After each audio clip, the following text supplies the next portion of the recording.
బద్దిపోచమ్మ ఆలయంలో బోనాలతో తరలివచ్చిన భక్తులతో పెద్ద ఎత్తున రద్దీ వాతావరణం నెలకొంది.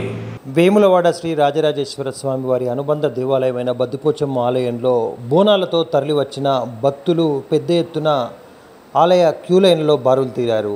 సోమవారం రోజున స్వామివారిని దర్శించుకున్న భక్తులు మంగళవారం రోజున అమ్మవారికి బోనాలు సమర్పించడం ఆనవాయితీగా వస్తుంది. దీనిలో భాగంగా పెద్ద ఎత్తున భక్తులు బోనాలతో తరలివచ్చి తమ ఇష్ట దేవతకు భక్తి శ్రద్ధలతో బోనాలను సమర్పించి నైవేద్యాలు చెల్లించుకున్నారు.